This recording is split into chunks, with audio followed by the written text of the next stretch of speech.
Então, vamos preparando nosso coração, nossa mente, vamos nos deliciando com a imagem de Jesus, a imagem de Maria, na lembrança dos nossos amigos espirituais, buscando também o nosso querido Deolindo Amorim, nosso querido Jorge Andréia, todos os demais queridos mentores do ICEB, Carlos Embaçaí, José Jorge, Lauro Salles, Pedro de Camargo, tantos outros, mestre querido, para os quais rogamos a multiplicação de bênçãos e de recursos para que continuem vibrando pelo ICEB e nos ajudando para que possamos oferecer o nosso melhor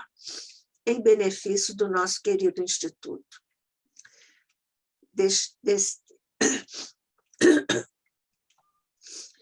Faz Jesus descerem por sobre toda a humanidade os fluidos, as vibrações, as energias sacrossantas de tuas mãos dadivosas, por sobre todas as humanidades, por sobre todos os humanos, desafios que todos enfrentamos.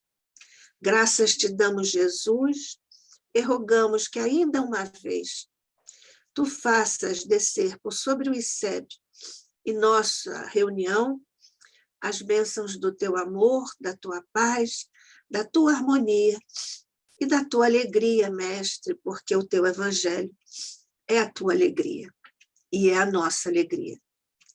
Abençoa o nosso querido irmão Fabiano Nunes, que mais uma vez hoje está conosco, também para a nossa alegria, para mais uma reunião de estudos. Fica conosco, graças te damos, hoje e sempre, sob o olhar de nosso Pai. Assim seja. Assim seja. Melhoras para você, querida amiga. Que Jesus te abençoe nesse resfriado tão duradouro, né? Exatamente. Ele é muito persistente, entendeu? Acho que ele é espírita.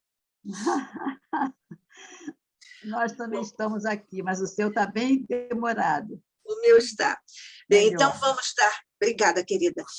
Então, nós vamos dar início à nossa reunião com o nosso Fabiano Pereira Nunes, que é médico intensivista, participa do grupo de Estudos Espíritas Revival, é colaborador com artigos da revista Cultura Espírita, do ICEB, colaborador do programa Uma Bandeira para o Futuro, da Rádio Rio de Janeiro. Está conosco hoje para abordar um estudo sobre a Revista Espírita, na edição de dezembro de 1868, com o tema, que é uma matéria dessa edição, o Espiritismo é uma religião? A propósito da sessão anual comemorativa dos mortos. Fabiano, somos todos seus.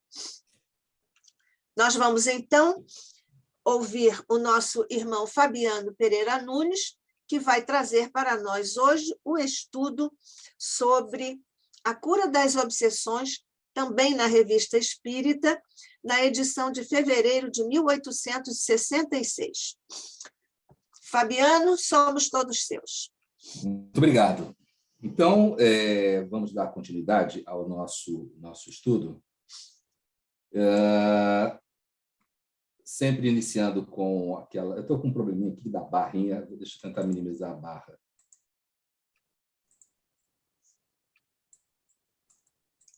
Olha, eu e o Zoom ainda somos...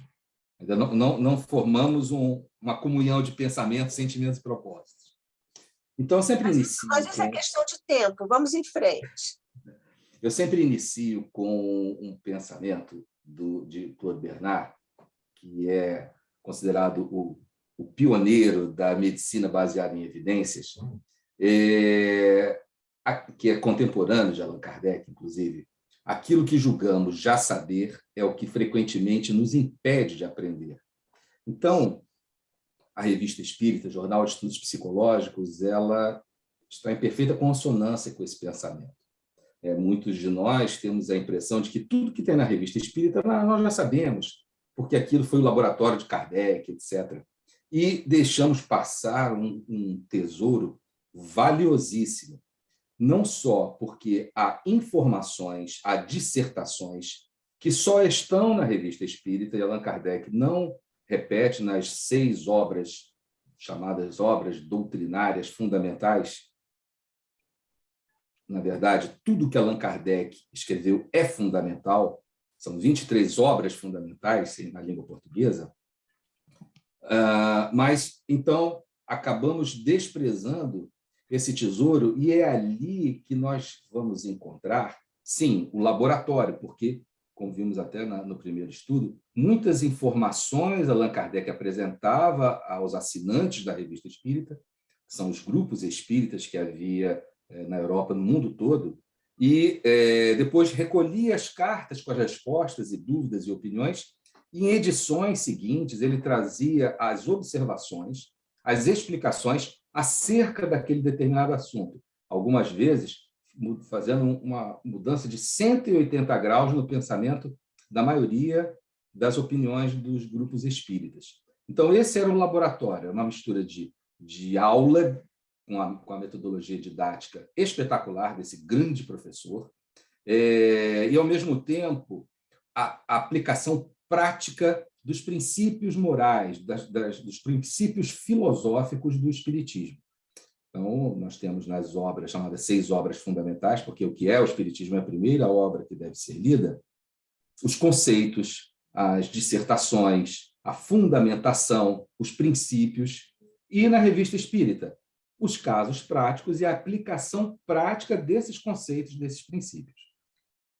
Bem, só recordando, nós fizemos uma passagem citando a evolução de um determinado pensamento, que era a questão da obsessão simples, da fascinação, da subjugação e da possessão. Né? Um determinado estudo, a propósito, a epidemia demoníaca de Saboia. Foi uma situação onde uma comunidade inteira ficou com um quadro absolutamente impressionante. Então, nessa comunidade de Saboia e Morzine, na Saboia, foram, primeiro, médicos, pessoas para ver se não era algum problema da alimentação, das águas, do clima, e depois de várias excursões patrocinadas pelo governo, começam a ir as autoridades religiosas. Então, eles, não encontrando nenhuma causa física, nenhuma causa para o problema que acontecia em Morzine, eles levantam a possibilidade de ser uma epidemia de demônios, uma epidemia coletiva, e Allan Kardec ele vai fazendo o estudo dessa epidemia de Saboia, epidemia obsessiva. Então, Revista Espírita de 1862, são dois fascículos de 1862 sobre essas informações. Depois, em 1863, são 4 artigos em 1863. Na Revista Espírita de 1864, novos detalhes sobre os processos de Morzine. Importante, o caso da possessão da senhorita Júlia. É um caso que meus filhos adoram, né? por causa do nome do espírito que produzia a possessão da senhorita Júlia, que era a Fredegunda. Então, Allan Kardec observa que existem 2 coisas. Primeiro, existe um tipo de loucura, loucura era o nome que era dado às doenças mentais naquele tempo, que era uma loucura orgânica, fisiológica, que nada tinha de espiritual. E uma loucura que ele chama de loucura obsessional, que também não, porque essa sim não tem nada de fisiológico, é puramente espiritual. E ele observa o caso da senhorita Júlia, que era uma jovem que não tinha conhecimento, não tinha cultura, e quando sob o domínio de uma determinada entidade, manifestava um nível cultural muito superior. E essa senhorita Júlia, ela, inclusive, emprestava os seus recursos físicos, né, os seus centros motores, para um determinado espírito tomava posse, E, enquanto ela conversava, os braços produziam comunicações. Perdão, não foi a história da Júlia, foi um outro caso. Mas ele relata isso, né? Então, observa-se que existe a possessão do ponto de vista de obsessão, não existe. Mas o fenômeno mediúnico possessão, sim, esse existe. Ele tanto pode ser por um espírito, um bom espírito, um espírito da segunda ordem, e produzir fenômenos de comunicação espiritual com altíssima precisão, tanto da expressão facial, falar em outras línguas, escrever coisas que ninguém poderia saber. Embora no Livro dos Médiuns, na parte de médium escrevente, Allan Kardec já houvesse dividido em médiuns de pressentimentos, médiuns inspirados, intuitivos, semimecânicos e mecânicos. E esses médiuns mecânicos foram, no Livro dos Médiuns, apresentados e na Revista Espírita, exemplificados através desse caso da mediunidade chamada possessão, quando é um espírito da terceira ordem, produz um efeito deletério. E essa explicação ela vai estar pormenorizada depois de toda essa investigação apresentada na Revista Espírita aqui, em A Gênese, os Milagres e as Predições segundo o Espiritismo, no item 14, Fluidos, item 2º, explicação de alguns fenômenos considerados sobrenaturais, obsessões e possessões. Tá? Alguém quer fazer alguma consideração? É que eu não estou conseguindo, eu estou vendo, para mim aparece só o texto, tá? Então, se alguém tiver fazer alguma pergunta, levanta a mão, a Nádia pode, ou alguém pode intervir. Isso, eu falo sobre isso com você, tá bom? Tá. Você intervém, porque eu não estou conseguindo ver o chat, tá bom? Vamos lá. Então, o artigo em si. Vou pedir licença para usar o método que nós gostamos, que é ler o texto kardeciano e, através do método Braille, ou seja, frase por frase, ir garimpando todo esse ouro gigantesco e trazer as reflexões. Se ninguém fizer pergunta para mim, eu vou fazer perguntas para vocês, justamente para atiçar aí a polêmica. Curas de obsessões. Escreveram-nos de Caseres, a 7 de janeiro de 1866. Botei aqui um mapinha. Essa cidade ela fica muito próximo da Espanha, praticamente na fronteira. Tá bom? Eis um segundo caso de obsessão que assumimos e levamos a bom termo no mês de julho último. Então, a Sociedade Espírita, esse grupo espírita, se corresponde com Kardec. Aliás, em O Evangelho segundo o Espiritismo, temos a notícia que mais de 1000 grupos espíritas enviavam dúvidas, comunicações, observações, recebiam de Allan Kardec também questionamentos. Então, os grupos que eram submetidos à interrogação e faziam intercâmbio com o mundo dos espíritos, e essas informações eram compiladas, apreendidas, desenvolvidas, modificadas por Allan Kardec, sim, modificadas por Allan Kardec. Na Revista Espírita, há textos que Allan Kardec publica na Revista Espírita, como, por exemplo, um texto de São Vicente de Paulo, que está na Revista Espírita, com o título A Piedade, que quando Allan Kardec publica em O Evangelho segundo o Espiritismo, ele muda de a piedade para a caridade, e diversas frases do Espírito Vicente de Paulo são modificadas. Então, achar que Allan Kardec era só um secretário que recolhia tudo, escolhia o que era melhor e publicava, é um erro enorme. Não só essa questão, não. São várias e várias e várias e várias. E ele mesmo diz que no silêncio e do recolhimento é que muitas das vezes ele remodelou as questões do Livro dos Espíritos. Sim, remodelou as questões, não só na sua forma, como no seu conteúdo. Então, a doutrina ela dos espíritos, mas na Terra, conforme diz o Espírito Santo Agostinho, ela tinha um chefe, e ela precisava ter um chefe. Explica Santo Agostinho no artigo que é Sociedade Espírita de Constança, Sociedade Espírita Constantina.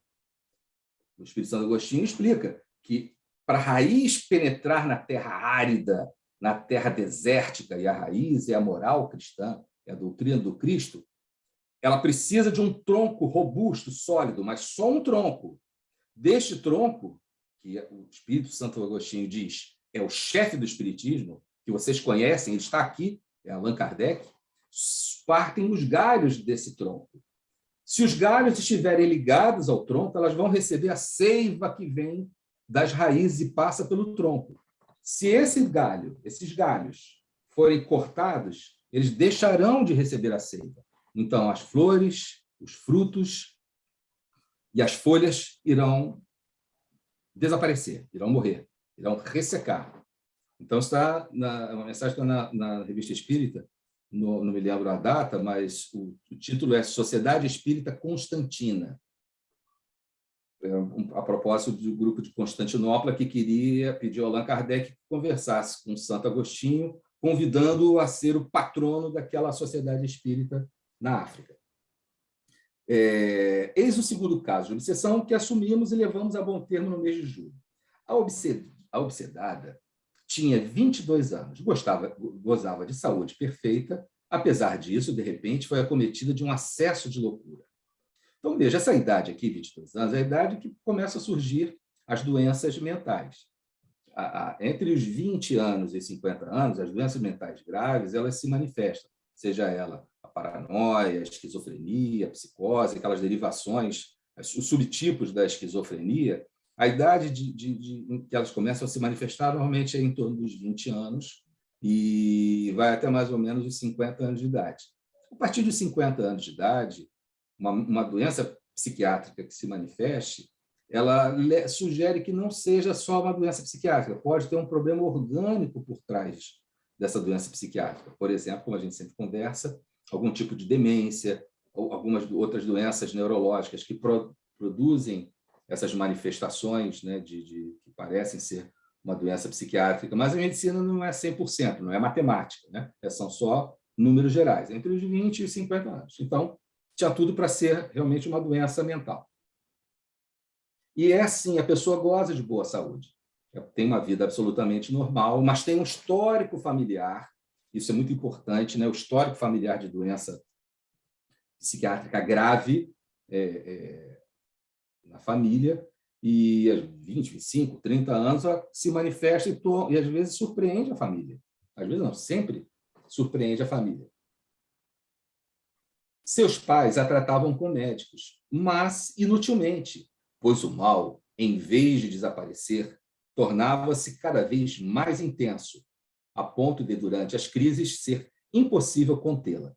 Vendo isso, os pais, a conselho dos médicos, obtiveram sua internação num hospício, onde seu estado não apresentou qualquer melhora. Só uma dúvida, alguém chegou a ver o filme O Baile das Loucas na plataforma de streaming ou leu o livro O Baile das Loucas? Só por curiosidade. Hã? Não? Bem, acho que não. Vocês estão me ouvindo? Nós estamos ouvindo. Tá bom. É o seguinte, no filme da televisão, a causa da internação, embora mostre ela tendo contato com o espiritismo, etc., a moça, a personagem principal, parece que a internação dela havia sido por causa da sua postura social, por ser uma jovem francesa muito avançada, mas no livro não. No livro, a causa da internação é o espiritismo, porque ela tem mediunidade, ela tem acesso ao livro dos espíritos, conhece Le Marie, e é uma sociedade onde tinha os debates, os debates faziam parte do entretenimento, então participava dos debates, o irmão dela também começa a participar dos debates, e o espiritismo era perseguido nesses debates. O espiritismo ele era considerado um problema para a sociedade a esse tempo. Paradoxalmente, o número de adeptos ia só aumentando, de uma forma gigantesca. E ela é internada, não por ser uma jovem avançada, mas ela é internada por causa das ideias espíritas dela. Tá? E eu chamei a atenção para esse filme porque o tratamento que nós vemos nesse filme, ela foi internada no Hospital Salpêtrière, aos cuidados de Jean-Martin Charcot. As síndromes neurológicas que o professor Jean-Martin Charcot descreveu e deu nome, batizou, são usadas até hoje. A precisão do diagnóstico que ele fez, principalmente das síndromes motoras, é impressionante, apenas com observação, com a inteligência, com a inspiração. Mas, obviamente, o tratamento é catastrófico, né, gente? Imagina, se pegar uma pessoa que já tem um problema mental, colocá-la dentro de uma banheira de gelo, com água, mas praticamente gelo, ela ficava presa, só a cabeça do lado de fora, num processo de hipotermia durante horas. Então, o fato é que muitos tratamentos, se a pessoa tivesse sido internada por problemas sociais, e acontecia muito, ela saía de lá absolutamente com problemas mentais, porque o tratamento era muito pior do que a doença, embora a maioria ali não tivesse doença, nessas internações do hospital. Mas é assim mesmo, tá?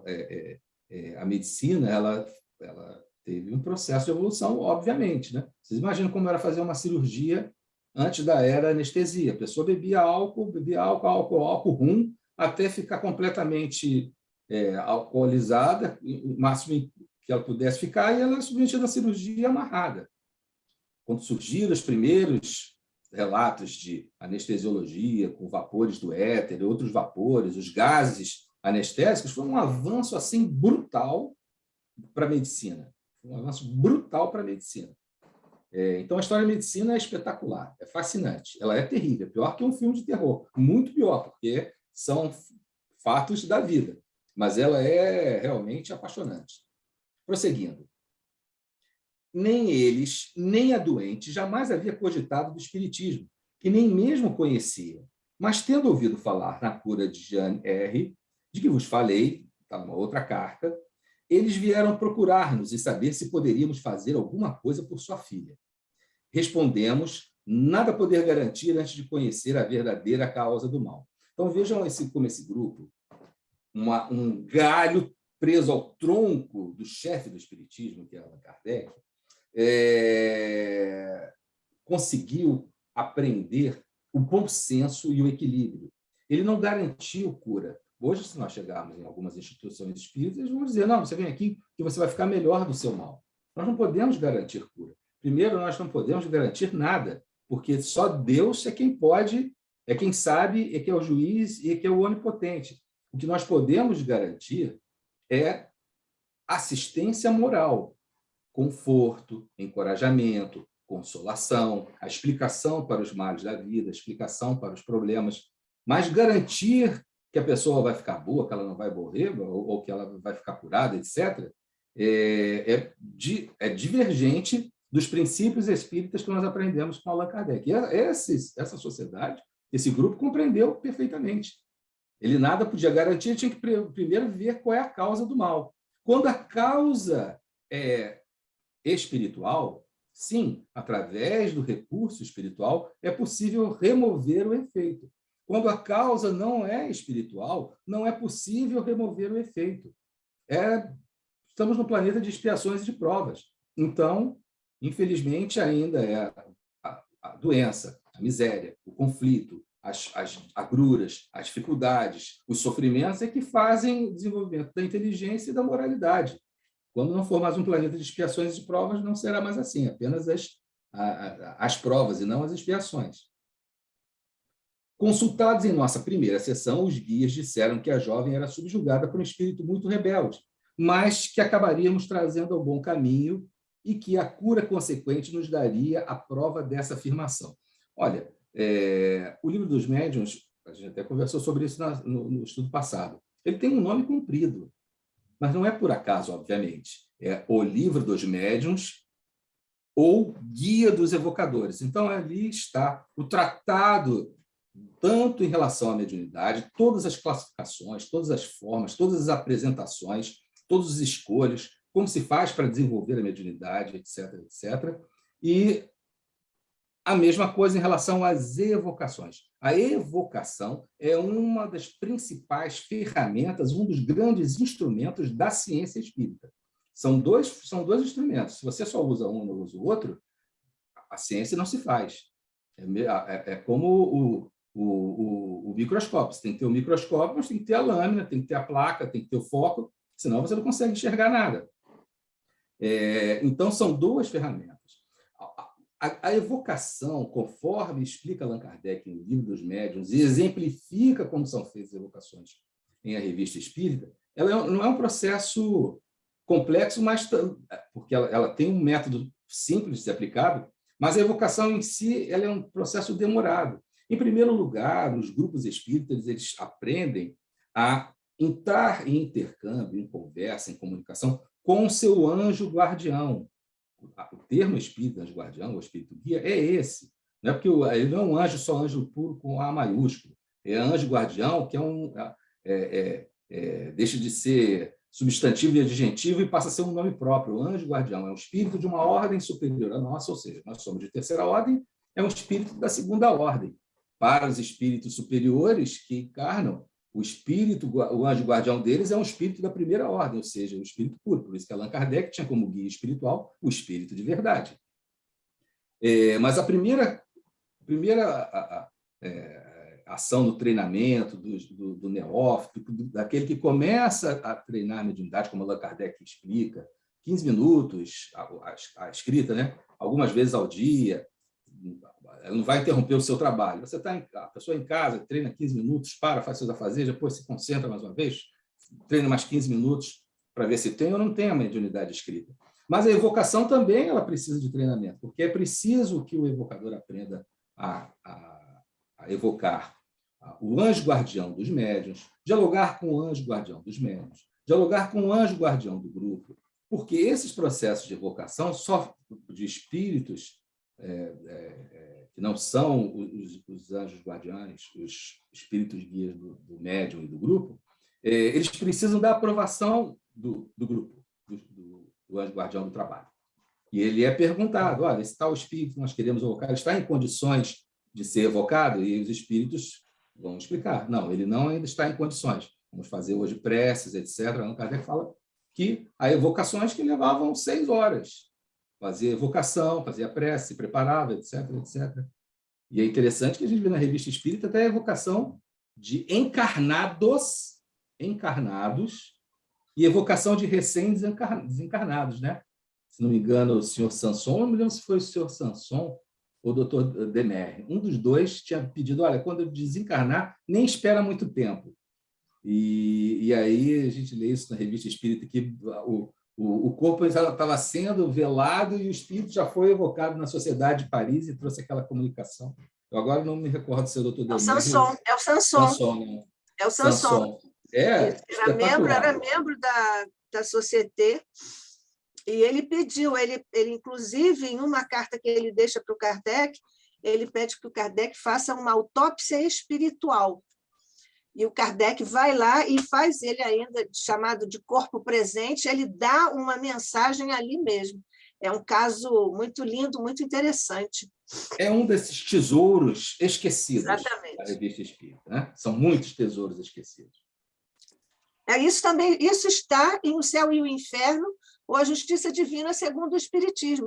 Perfeito. Está no primeiro capítulo, o segundo capítulo da segunda parte do livro. No capítulo sobre espíritos felizes, esse capítulo o Kardec abre justamente com Sanson. Isso. Obrigado, Nádia. Prosseguindo assim escrevia aos pais residentes a 35 quilômetros da nossa cidade. Então, vejam, o caso não era da cidade dele, né? Dizendo que a moça seria curada e que a cura não demoraria muito, sem, contudo, precisarmos à época. Evocamos o espírito obsessor durante 8 dias seguidos e fomos bastante felizes por mudar as suas más disposições e fazê-lo renunciar ao seu propósito de atormentar a vítima. Então, veja bem, eu faço críticas, mas são críticas que eu faço a mim mesmo, tá? Não é para criticar o movimento espírita, mas é preciso sempre fazer autoanálise e reflexões para refazer a visão geral de um determinado trabalho, fazer uma revisão geral até mesmo do nosso pensamento em relação ao espiritismo. Então, alguns grupos espíritas que eu participei, eu fui de um montão de centro espírita, tá, gente? Isso não, quantidade não quer dizer qualidade, obviamente. Eu reconheço isso. Mas, pelo menos, me deu muita experiência de maneiras de conduzir os trabalhos mediúnicos. Então, eles acham que o espírito vai ser trazido, e naquela reunião ele vai ser educado moralmente, educado espiritualmente. Em primeiro lugar, que ele não é chamado nem educado, é falar logo desobsessão, que o importante é arrancar o obsessor de perto da vítima. Por isso a palavra desobsessão. Termo que Allan Kardec nunca empregou, desobsessão. É sempre educação moral do espírito encarnado, educação moral da criança, educação moral dos espíritos desencarnados. E tem que ser naquela reunião que ele veio. Naquela reunião dali, ele só tem 2 caminhos. Ou sai amarrado pelos espíritos, pelos soldados, guardiães, ou vai pelo bem e pelo mal, pelo amor ou na raça desistir da vítima. Eu participei até de um grupo que era o seguinte: o espírito era obrigado a, olha só, você vai trazer todas as armas que você tem, todos os objetos de obsessão, vai colocar aqui agora e vai desfazer, porque se você não fizer isso, os guias vão desfazer e vai voltar tudo para o teu perispírito. Aí o espírito diz, não, vou trazer, então tá. Guias, podem trazer tudo. Aí se desmancha e volta tudo para o perispírito do espírito, a evidente via, o espírito está todo queimado. Eu posso dizer o seguinte, não foi em nenhum dos 23 livros de Allan Kardec que aprendemos a fazer dessa forma. Digo, aprendemos que eu participava, gente. Eu posso falar de cadeira, que eu participava. Né? Então, é uma autocrítica, na verdade. Então, não foi nessa obra. Veja, o Espírito foi trazido 8 vezes. Não é na primeira vez que ele vai conseguir entender. E o que ele vai ouvir? Ele vai ouvir sobre os princípios espíritas. Allan Kardec vai explicar aqui. Tá? Com efeito, a doente ficou curada, como nossos guias haviam anunciado. Os adversários do espiritismo repetem incessantemente que a prática desta doutrina conduz ao hospício. Na época de Kardec, uma das causas da loucura era atribuída à prática espírita. Vejam bem, no Brasil, até mais ou menos a década de 70, também o espiritismo, a prática espírita, era considerada como uma das causas, uma das origens, um dos fatores que levavam aos distúrbios mentais. Então, o espiritismo ele era perseguido, sim, pelas sociedades de psiquiatria e pelos psiquiatras. Isso é histórico. Tá? E, veja, eles não faziam isso porque eram maus, mas porque a ciência ela se baseia na matéria. Ela não se baseia em princípios espirituais. Ela não se baseia... Sempre existiram os psiquiatras que eram espíritas, e, obviamente, esses tinham uma visão diferenciada. Mas as sociedades médicas encaravam o espiritismo como uma das causas de transtornos mentais. Tá? Não estou dizendo não é obsessão, não. O simples fato de exercer mediunidade. Hoje, não. Hoje está muito bem identificado. Se a pessoa vê outra pessoa, se ela ouve vozes, se ela tem visões, mas essas visões, o que ela ouve, o que ela diz ter recebido, os espíritos que ela diz incorporar, os processos de trânsito, se elas estiverem relacionadas à sua cultura local ou à sua religião, não são consideradas doenças. Ela sai fora das classificações de doença. Tanto os manuais de classificação, é tipo o CID, né? O Código de Doenças, também tem um Código de Doenças Mentais. Ele não entra nos códigos de doenças mentais. Ele só entra em Código de Doença Mental, então, se não estiver contextualizado numa religião, numa cultura, numa determinada prática social. Do ponto de vista prático, como é que a gente, como profissional, como a gente analisa isso? Quando a pessoa ela está passando por um problema psiquiátrico grave, é muito comum ela negar que ela está passando um problema psiquiátrico grave. Sabe a história lá do alienista? Todo mundo é louco, menos nós que estamos aqui dentro. Nós somos os normais e todo mundo lá fora é louco. Então, a pessoa que está passando por um problema mental, ela acha que ela não está passando por um problema mental, não. Se ela ouve uma voz dizendo que ela está sendo perseguida, que tem um chip que vai ser posto na cabeça dela, que ela está sendo, o pensamento dela está sendo monitorado, está sendo controlado, ela não para e pensa assim, poxa, esse pensamento é estranho, que voz esquisita, ela me disse algo muito esquisito, muito estranho. Eu devo estar ficando louco. Isso é normal, preciso de ajuda porque eu estou ouvindo uma coisa esquisita. Essa capacidade de reconhecer que algo não está normal pode até ser uma doença psiquiátrica, até pode, mas ela está numa fase tão inicial que ela identifica que um processo anormal está acontecendo com a sua mente. Ela sente que aquilo não é bom, que ela não via aquilo, que ela não sentia aquilo, que ela não ouvia aquelas coisas, então ela toma uma... E quando ela está numa fase normal, ela diz assim, nossa, isso daí que eu fiz, eu não sei por que eu fiz, eu não queria fazer, mas acabei fazendo. Então, quando os casos são muito claros, tem essa separação. A pessoa com um problema psiquiátrico grave, ela acha mesmo que tem alguém que vai matá-la. Não, tem uma pessoa que está me perseguindo e ela vai me matar. E ela fica tomando conta, ela colocou escutas aqui na casa, ela não tem dúvidas se aquela visão, aquela audição, aquela ilusão, alucinação do delírio, são falsos ou não. Ela tem certeza que é verdadeira.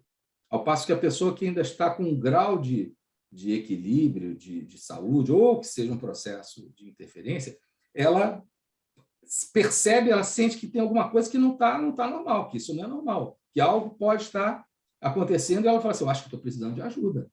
Né? E pede ajuda, muitas vezes ajuda. Vocês querem perguntar alguma coisa, falar alguma coisa? Não? Não, ninguém.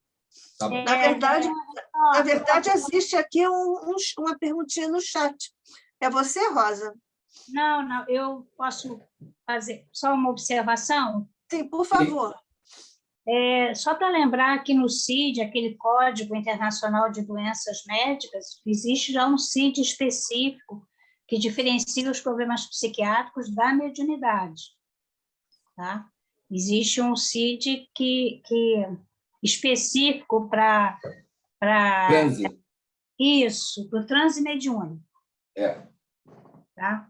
Que aí você separa o que está relacionado ao espiritismo, né? Ou outra religião em que também haja transes mediúnicos, e os problemas psiquiátricos em si. Era só... Não, isso é importante. E no DSM, né, que é um dicionário de saúde mental, também tem essa separação. Quando está relacionado a culto, a cultura, ele não pode ser classificado como uma doença mental. Isso.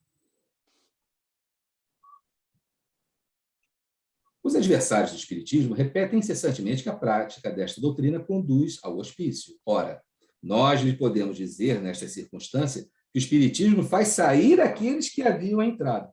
Vejam, qual é a característica da loucura obsessional? Vamos lá. Agora é Allan Kardec quem escreve, não é mais a carta.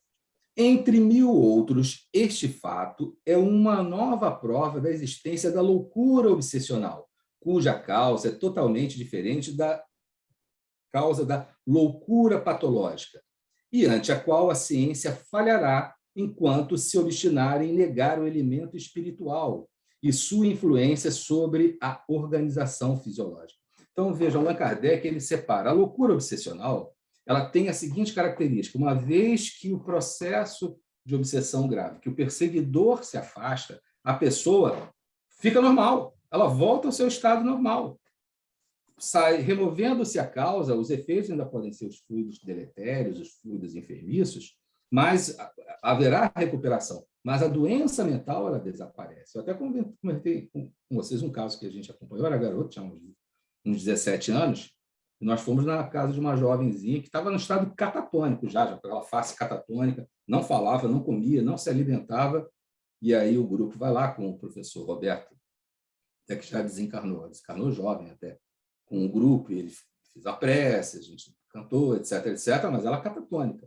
Em determinado momento, ela começou a vomitar uma coisa preta, eu novinho, começando ainda a ver esses acontecimentos sobrenaturais, fiquei apavorado. Falei, pô, essa menina vai morrer, está vomitando um troço preto brabo. E aí, no grupo espírita do Roberto, eu acho que ele era até da Casa de Jesus, lá na Tijuca, se não me falha a memória. E aí o espírito foi educado, etc. Poxa, 8 dias depois, no sábado seguinte, no nosso grupo espírita lá da Tijuca, nossa Juventude Espírita da Tijuca, a jovem fez, olha, gente, 8 dias depois, ela tomava remédio psiquiátrico, ela estava na fase catatônica em determinadas doenças psiquiátricas, quando entra naquele estado catatônico, demora muito para se recuperar. 8 dias depois, a menina estava absolutamente normal, conversando bem, menina jovem, ela devia ter menos idade que eu, até talvez, se eu tivesse uns 17 anos, ela devia ter uns 15 anos, assim, uma cultura, dava banho na gente a cultura que a menina tinha em relação, e a fala ponderada, a linguagem assim, de uma pessoa bastante madura para a idade dela. Então, realmente, foi um caso que me impressionou muito pela velocidade com que ela havia se recuperado, né? E a explicação é essa aí. Existe a loucura obsessional e a loucura patológica,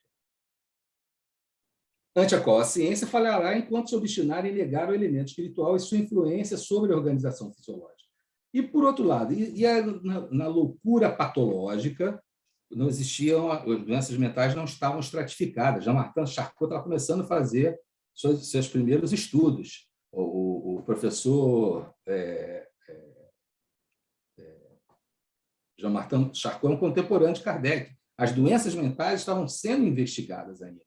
Então, o termo que se usava era loucura mesmo. Tá? Então, essa loucura patológica, né? As doenças mentais verdadeiras, com substrato na genética, na química, a desobsessão vai resolver, a causa sendo diferente, o efeito vai ser diferente. É claro que eu sei que isso daí causa um mal-estar, causa uma estranheza.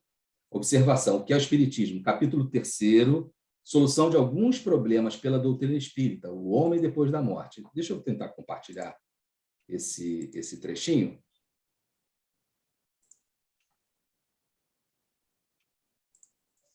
Deixa eu ver se eu consigo compartilhar. Compartilhei o que é o Espiritismo? Sim, é o 154? Isso. Qual, na outra vida, o estado intelectual e moral da alma da criança morta em tenra idade? Suas faculdades conservam-se na infância como durante a vida? Questão muito simples.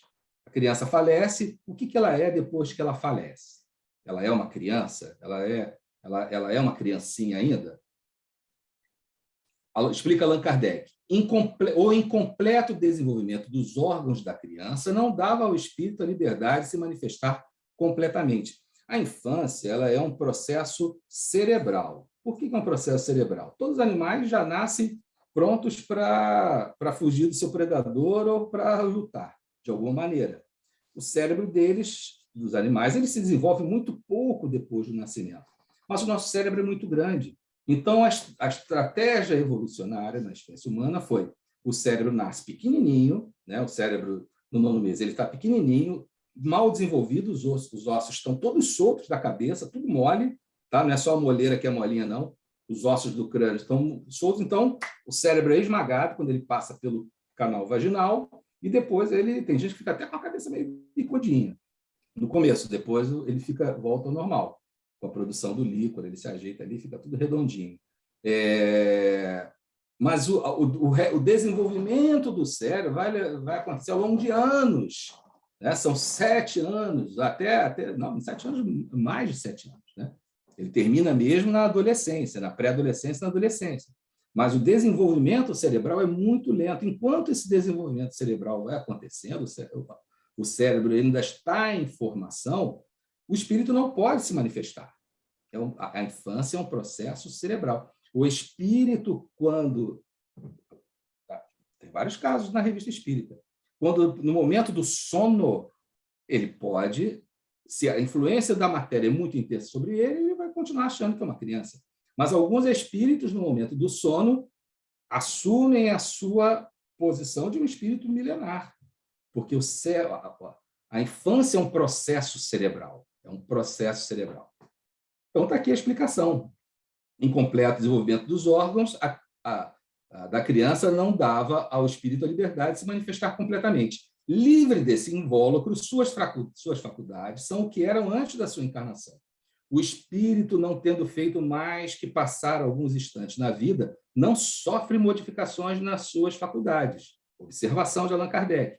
Nas comunicações espíritas, o espírito de um menino pode, pois, falar como adulto, porque pode ser espírito adiantado. Algumas vezes adota a linguagem infantil. É para não tirar à mãe o encanto que sempre dá, que sempre está ligado à afeição de um ente frágil, delicado e adornado com as graças da inocência. Aí Allan Kardec recomenda ver a Revista Espírita de 1858, página 17, Mère, je suis là. Eu acho que é Mamãe, estou aqui. O que é esse espírito? Ele era o guia da família. Ele era um guia da família, ele encarna e já sabia que era para viver pouco tempo, porque ele era o guia espiritual da família. E ele fica por pouco tempo e desencarna. Ele se apresenta como uma criança, mas ele era o guia, o espírito protetor daquela família. Revista Espírita, 1858. Mamãe, estou aqui. Agora, essa observação. Podendo a mesma questão ser formulada acerca do estado intelectual da alma dos imbecis, idiotas, vejam bem, as doenças neurológicas, como a trissomia do 21, outras doenças neurológicas, cri do chá, Patô, todas essas doenças que trazem uma deficiência intelectual não eram conhecidas, não eram bem estudadas. Então, esse era o nome das doenças, não era adjetivo, era substantivo. Imbecilidade e idiotia, essas doenças neurológicas, como, por exemplo, a trissomia do 21, conhecida como síndrome de Down. E loucos depois da sua morte. Encontra-se a solução no que procede. Ou seja, a doença mental da loucura orgânica, das doenças orgânicas, assim como as doenças neurológicas, após a desencarnação, como elas estão no corpo, elas desaparecem, porque o espírito não fica doente. O espírito não fica doente. Ele fica atrasado moralmente, ele sofre, ele tem mais a doença, as doenças do corpo não estão no espírito. Ok? Podem mandar a bomba. Estou pronto. Quem vai? Não? Vai. Não há nenhuma. Quando houver alguma pergunta, eu te repasso. Então tá, tudo bem. Se você tivesse alguma informação, eu fiquei curiosa quando você disse que o cérebro, fez essa comparação do cérebro humano com o dos animais, etc. Quando, então, os animais nascem, o cérebro não sofre essa contração, digamos assim, que você mencionou, quando o que ocorre com os humanos? Você tem essa informação? Em relação ao canal do nascimento, não há tanta desproporção, porque são animais, são grandes, né? São grandes. O útero humano, o canal vaginal humano são pequenos. É claro que ele sofre toda uma alteração hormonal, ganha uma super elasticidade, o colo do útero apaga, desaparece, abre espaço, tudo isso acontece. Mas se o cérebro já tivesse um pouquinho mais formado, não passaria. Não passaria. Mas dos animais, como o cérebro ele vai se desenvolver pouco depois do nascimento, ele já nasce com o cérebro praticamente todo formado. Ele já nasce com o cérebro praticamente todo formado. Por isso que alguns animais, horas, uma semana depois do nascimento, já conseguem correr mais rápido que a maioria dos predadores, se eles não tiverem algum problema físico. Algumas serpentes já nascem com veneno pronto para atacar. O jacarezinho lá, sai do ovo, ele já é predador dos insetos, predador feroz dos insetos, porque ele tem uma vida mais instintiva, as emoções dele estão relacionadas às estruturas cerebrais, relacionadas ao comportamento emocional, que é o sistema límbico, e as estruturas cerebrais relacionadas aos instintos. Há uma correlação, comportamento emocional e instintos, né? O cérebro humano, ele nasce sem capacidade de defesa, uma capacidade de defesa, assim, entre aspas, né? Por quê? Lá no Livro dos Espíritos, não me recordo a questão, nos é explicado que o choro da criança marca a entrada dele no mundo dos vivos. O choro da criança ele é mais alto, isso em decibéis medido, tá? Que uma britadeira, medido com um aparelho do lado da britadeira. Por que esse choro alto é o ganho evolucionário da criança? O choro não faz nada, mas ele aciona mecanismos instintivos no cérebro da mãe que fazem que, olha, pode ser aquela jovem que acordava depois do meio-dia, se acordasse às 11 horas da manhã, ficava revoltada, com ódio, com mau humor, xingando todo mundo. Se ela engravidar e tiver um filho, se o filho chorar às 5 da manhã, a natureza vai fazer ela levantar, e ela vai levantar, e a ocitocina já começa a ser liberada e já começa a pingar leite.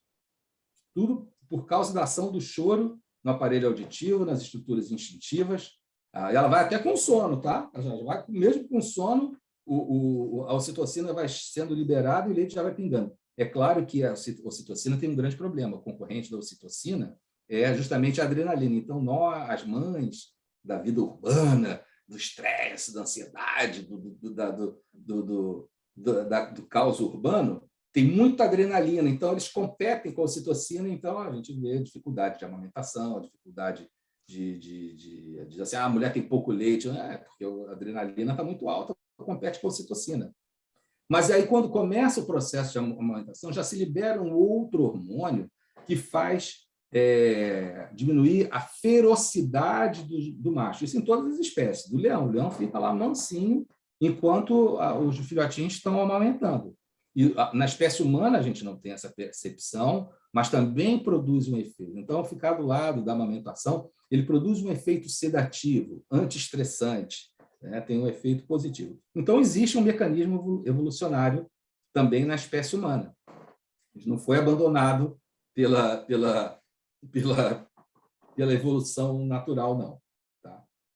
Então, os animais eles fazem um desenvolvimento menor e o tamanho do cérebro é suficiente para passar, mas todos os crânios nascem com os ossos ainda soltos, né? Eles depois fazem a chamada síntese dessa parte que é puramente cartilaginosa. A do bebê dura um pouco mais de tempo, que ela a moleira demora lá uns 6 meses, né? Se não falha a memória, para fechar. Não fica totalmente fechada. Na radiografia, você ainda fica vendo ali o tecido cartilaginoso por muito tempo, né? Prosseguindo no artigo. Fabiano, você falou aí sobre a ativação do cérebro materno diante do choro, né, do bebê, né?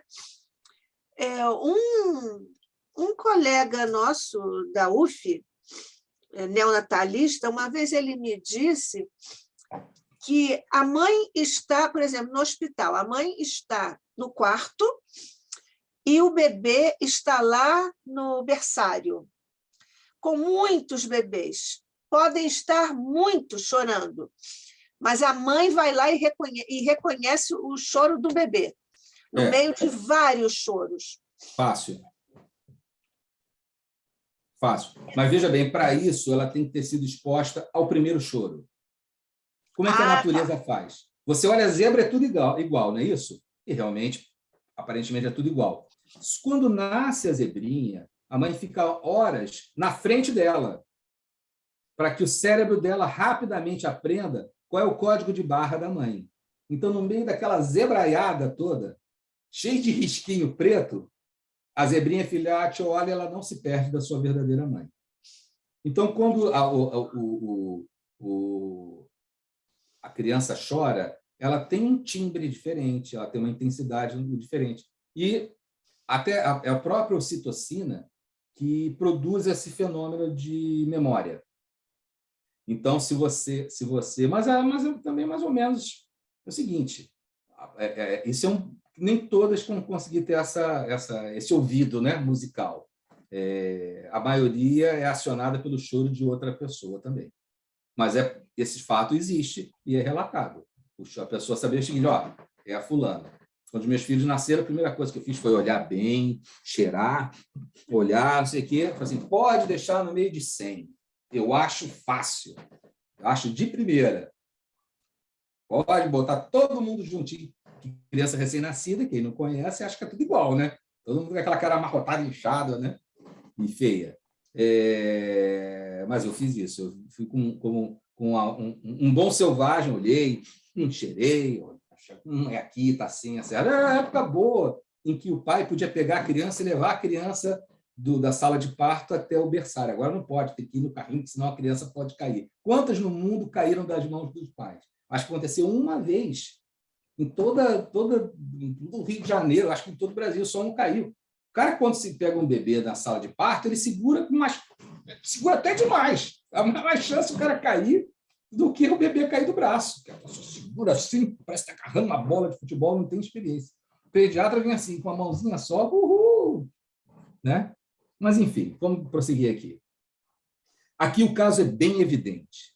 Eis uma jovem, Kardec escrevendo, não é mais a carta, de tal modo apresentando os caracteres da loucura, a ponto de se enganarem os médicos, que é curada a léguas de distância por pessoas que jamais a viram, sem nenhum medicamento ou tratamento médico, apenas pela moralização do espírito obsessor. Você pode dizer assim, umas palavras são palavras, eu sei, mas Allan Kardec ele sempre fala, toda ciência, o espiritismo é uma nova ciência, uma ciência diferente, ela precisa ter o seu vocabulário próprio, porque através dessa unidade de vocabulário é possível um melhor entendimento da doutrina, e a doutrina não se parte.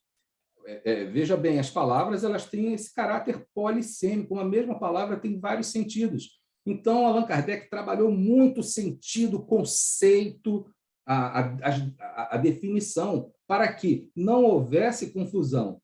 Temos que usar a palavra fluido. Os substitutos de fluido importam conceitos da física que, muitas das vezes, são divergentes dos conceitos espíritas do fluido. O fluido tem um conceito específico. Podemos um dia conversar, não que eu seja especialista, né? Mas assim, dar uma opinião, trazer uma reflexão a respeito dos fluidos. Eu uso a palavra fluido, conforme Kardec a aplicava. Quando há necessidade, até posso dizer, olha, o que Allan Kardec, o que naquela época se chamava de fluido, os conceitos científicos daquela época relacionados ao fluido, por exemplo, fluido elétrico animalizado. Hoje nós já conhecemos a bioeletrogênese. Naquele tempo se sabia que existia um fenômeno elétrico. O fenômeno elétrico era celular, ele participava das células ali, na transmissão dos impulsos, mas não se sabia o que era. Hoje já se conhece a bomba de sódio, potássio, TPase, cálcio, já se conhece o processo da bioeletrogênese, como o impulso elétrico vai polarizando, despolarizando uma membrana para passar pelo axônio, chegar até as sinapses e depois ir adiante. Então, havendo desconhecimento da informação específica daquele fluido, era chamado de fluido elétrico animalizado. Como, por exemplo, o próprio fluido elétrico, era começo do uso da eletricidade. Se sabia que existia eletricidade, que havia uma transmissão, os elétrons pulavam, mas a eletricidade ainda não era para todos. Era o início do estudo sobre os elétrons. Então, era utilizada a palavra fluido elétrico. Hoje a gente não usa mais a palavra fluido elétrico, usa a palavra corrente elétrica, diferença de potencial, campo eletromagnético, há uma especificação. Então, algumas informações no que diz respeito à ciência, aplica-se a palavra fluido, porque se conhecia o efeito, mas o mecanismo ainda não era conhecido, não era entendido. Da mesma forma, em relação às questões do mundo espírita, do mundo dos espíritos, a matéria que só existe, entre aspas, tá? A matéria que só existe no mundo dos espíritos, só pode ser estudada e entendida estando no mundo dos espíritos, e mesmo assim não são todos os espíritos que conseguem compreender. Podemos aqui na Terra entender as propriedades dos fluidos, né? Como ele se comporta. Mas o que é especificamente, não temos essa condição, porque tudo que se conhece na matéria física não se aplica a, aspas, matéria que existe no mundo dos espíritos. Aliás, a matéria é até a coisa mais complicada, matéria no mundo físico é mais complicada de se entender. A gente chega, olha para o universo e fala, nossa, o que é tudo isso aí? É a matéria. Aí as pesquisas mostram o seguinte, o que você olha, que se conhece, tudo que se conhece do universo é, na verdade, 5% da matéria do universo. Os outros 25% dessa matéria é a chamada matéria escura. Por que matéria escura? Porque não se sabe o que é, não se tem a mínima ideia. Se observam os efeitos da matéria escura. Os efeitos são observados pelos radiotelescópios poderosos. Existe uma matéria escura, mas se usa a palavra matéria por falta de nome melhor. E escura por falta de nome melhor, mas se sabe que existe algo. O que é esse algo? Não se sabe, o nome é matéria escura. Mas a matéria conhecida e a matéria escura são só 30% do universo. E o resto do universo, o que é? eles chamam de energia escura. É energia como nós conhecemos? Não é energia como nós conhecemos. É escura? Também não é escura. Não conseguimos captar com os olhos, não captamos com os instrumentos, não captamos com os efeitos. Só os efeitos dessa matéria, quando a luz se transmite ao longo da galáxia, é possível, através dos cálculos, observar que existe uma matéria escura e nós estamos imersos nela, né? Porque o universo não está lá, nós estamos dentro do universo na nossa galáxia. Existe uma matéria escura, mas ela não é nem a maior parte da massa. A massa também é um termo errado, tá? Ela não é a maior parte do que se vê. Uma parte é a chamada energia escura. Então, aplica-se a palavra hoje matéria escura, energia escura, em substituição ao que a ciência chamava de éter, em substituição ao que se chamava de fluido. Então, essas definições dos efeitos, sem entender a causa, eram chamados de fluidos. Os efeitos do mundo dos espíritos, desse elemento semimaterial, imponderável do mundo dos espíritos, é chamado de fluido também. E nós vamos usar de fluido, porque se eu usar analogias com fenômenos materiais, posso estar cometendo erros de conceito, de filosofia muito importantes, ok? Prosseguindo. Não é certo que, se a loucura tivesse sido ocasionada por uma lesão orgânica qualquer, esse meio teria sido importante? Se objetassem que essa cura espontânea pode ser devida a uma causa fortuita, responderíamos que, se tivesse somente um fato para citar, sem dúvida, seria temerário daí deduzir a afirmação de um princípio tão importante. Mas os exemplos de cura semelhantes são muito numerosos. Eles não são privilégio de um indivíduo e se repetem todos os dias em diversos lugares, sinais indubitáveis de que repousam sobre uma lei da natureza.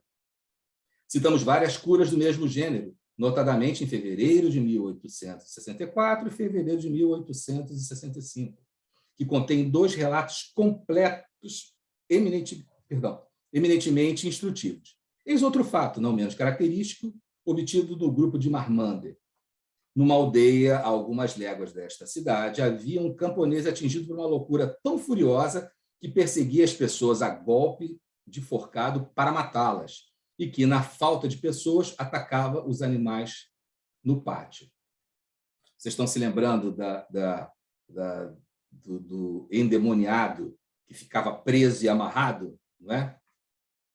Corria incessantemente pelos campos e não voltava mais para casa. Também tem o caso do lunático, né? Do jovem lunático.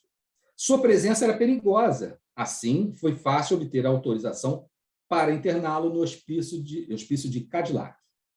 Não foi sem vivo pesar que sua família se viu obrigada a tomar essa atitude, porque internar em um hospício significava perder para sempre a pessoa, porque o tratamento não levava a cura, né? Até piorava as doenças.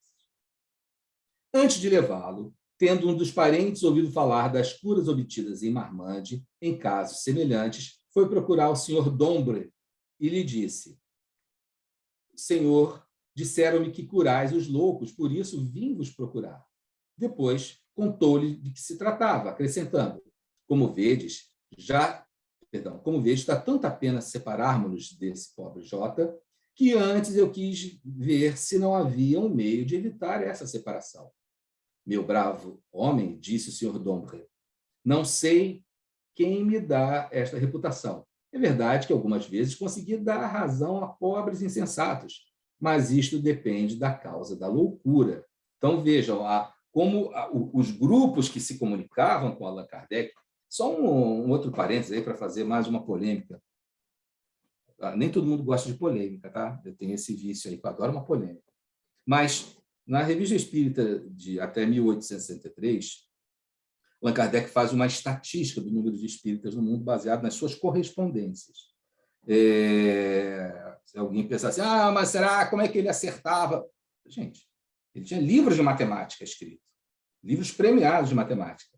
Ele era membro de sociedades de estatística da França, sociedade difícil entrar. Não era assim, deixa eu pagar e estou dentro. Não, você tinha que ser reconhecido como um notório saber naquela área de estatística. Ele era uma das pessoas nessa sociedade, ele era de destaque nas sociedades, inclusive sociedades estatísticas. Ele faz um levantamento estatístico que reconhece naquele tempo 5 a 6 milhões de espíritas no mundo. 5 a 6 milhões de espíritas no mundo. O Cosmar até conversou com a gente no final de semana, eu não conheço esse artigo, ele faz referência a um artigo de 1868, onde Allan Kardec já tinha feito uma estatística do número de espíritas no mundo, que estava em torno de 8 a 10 milhões de espíritas no mundo. Vejam bem, 8 a 10 milhões de espíritas numa população mundial de 2 bilhões. Hoje a população é em torno de 7 a 8 bilhões de pessoas no mundo e o número de espíritas continua os mesmos 8 a 10 milhões. Então, o espiritismo ele não só não cresceu, como ele contraiu. Nós temos uma sensação que o espiritismo cresceu muito, porque nas grandes capitais, nos grandes centros, você tem muito centro espírita, muito movimento espírita. Na Tijuca, eu brinco dizendo que tem um centro espírita por bairro, né? Vivi a minha vida toda na Tijuca. Tinha um centro espírita por quarteirão na Tijuca. Então, a gente tem uma sensação, nossa, quanto espírita tem? Não, mas no mundo são em torno de 8 a 9 milhões, com 8 bilhões de habitantes no planeta. Na época de Kardec, eram 8 a 10 milhões, com só 2 bilhões no planeta. Então, houve uma contração, não por culpa do espiritismo. Alguma coisa aconteceu que isso tem que ser objeto de polêmica no sentido de reflexão, entendeu? Por que isso aconteceu? Vejam, as estatísticas, e aí são números oficiais, mostram um avassalador crescimento do número de ateus e agnósticos no mundo. Nos Estados Unidos, os ateus e agnósticos empatam com os católicos. A maioria ainda é protestante. Mas ateus e agnósticos empatam com os católicos. Ateus e agnósticos não fazem proselitismo. Seja ateu e agnóstico como eu, as vantagens são tais e tais e tais e tais. Não. E não só nos Estados Unidos. Na Europa, o número de ateus e agnósticos só cresce. A França era considerada, no século XIX, a filha favorita do cristianismo. A filha favorita do cristianismo era a França, herança do nosso querido São Luís de França. E hoje a França, o número de ateus agnósticos está empatando com o número de católicos. Entre os jovens, então, é catastrófico. É preciso fazer uma reflexão. O que está acontecendo? Por que não houve esse crescimento? Aconteceu um crescimento ao longo dos 10 anos de Kardec, avassalador, parecia fogo no palheiro, e parou. E hoje ele está estagnado. Tá? São números, são dados a serem analisados. Podem ser contestados, podem ser refutados, podem ser contraditos, né?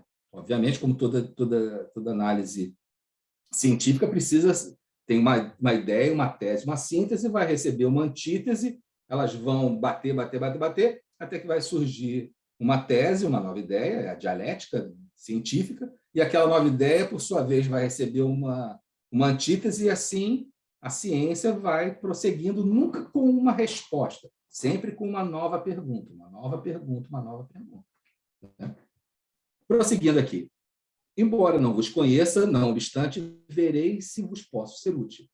Tendo ido imediatamente com o indivíduo à casa do seu médium habitual, obteve do guia a certeza de que se tratava de uma obsessão grave, mas que com perseverança ela chegaria a termo. Então disse ao camponês: esperai ainda alguns dias antes de levar o vosso parente a Cadillac. Então ficou lá na cidade dele. Vamos ocupar-nos do caso. Voltai de 2 em 2 dias para dizer-nos como ele se acha. No mesmo dia, puseram-se em ação. A princípio, como em casos semelhantes, o espírito mostrou-se pouco tratável. Pouco a pouco, acabou por humanizar-se e, finalmente, renunciou ao propósito de atormentar aquele infeliz. Um fato muito particular é que declarou não ter qualquer motivo de ódio contra aquele homem, que, atormentado pela necessidade de fazer o mal, havia se agarrado a ele como a qualquer outro, que agora reconhecia estar errado, pelo que perdia perdão a Deus. O camponês voltou depois de 2 dias e disse que o parente estava mais calmo, mas ainda não tinha voltado para casa e se ocultava nas sebes. Na visita seguinte, ele tinha voltado para casa, mas estava sombrio e mantinha-se afastado. Já não procurava bater em ninguém. Alguns dias depois, ia à feira e fazia seus negócios como de hábito. Assim, 8 dias haviam bastado para trazê-lo ao estado normal e sem nenhum tratamento físico. Então, essa chamada loucura obsessional, ela tem essa característica. Removida a causa, a doença desaparece. A loucura orgânica, ela é como a hipertensão, o diabetes, né? Antigamente, as medicações deixavam a pessoa, como se costuma dizer isso, toda grogue, toda chapada. Hoje tem medicações, a neurofarmacologia está tão precisa que há determinadas doenças que com 3 gotas de um determinado remédio a pessoa fica numa boa, fica ótima. Obviamente, ela não vai poder pilotar trator, não vai poder pilotar avião, dirigir helicóptero. Claro, também o míope também não pode pilotar avião nem dirigir, não deve, não sei se pode ou não pode, mas eu acho que não deveria pilotar avião e dirigir helicóptero. Né? Se eu entrar no avião e encontrar a pessoa de óculos, eu vou ficar bem tenso, embora dizem que não precisa mais olhar nada para pilotar, mas tudo bem. Mas o que eu quero dizer é o seguinte, a neurofarmacologia, ela deixa a pessoa compensada. Problema de dificuldade de acesso aos melhores remédios que estão muito caros. Todos os remédios são caros, né? Agora, esses remédios mais caros, aí a caixinha, às vezes 10 comprimidos, tipo 300, 400, 500 reais, né? Essa aqui é a verdade. Mas a possibilidade existe, né? De deixar a pessoa compensada. E aí é como a hipertensão, você suspende a medicação, a pessoa se descompensa. É igual o transtorno psiquiátrico. Você suspende a medicação, a doença ela pode ter um rebote, né? Igual a pressão. Você toma o remédio da pressão, fala assim, acho que eu já estou bom, tira todo o remédio da pressão. Vai bater no pronto-socorro, meu amigo. Isso aí é certo.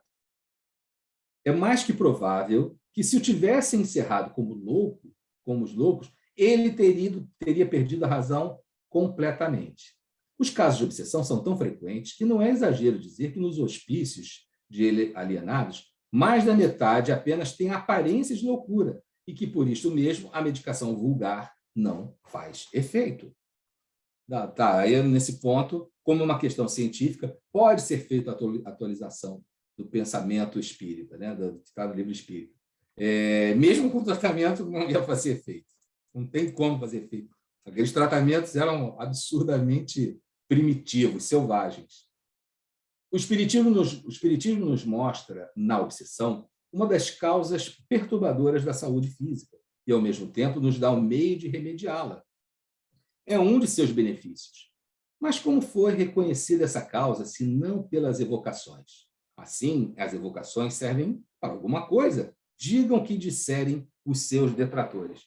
As evocações se tornaram paradigma no movimento espírita. Essa é a verdade. Você fala evocação, eu tenho certeza que a cada 10 pessoas que assistem uma palestra, 9 ficam incomodadas com essa história de falar sobre evocação, e a evocação é uma das principais ferramentas da ciência espírita. Desde a explicação mais simples que Allan Kardec dá, diz assim, olha só, você tem aqui um microfone, um púlpito.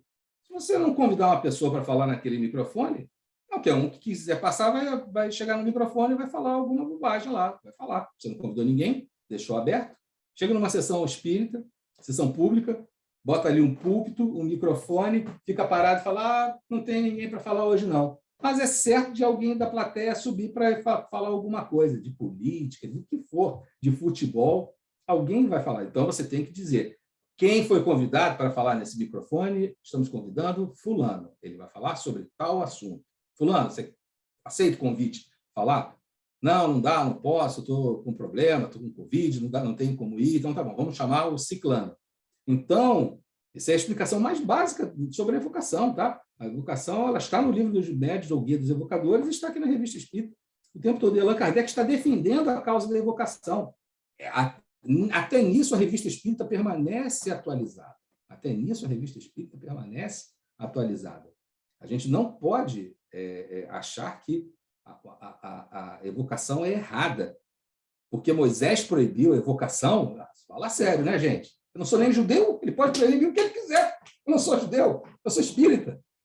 E ele nem proibiu a evocação.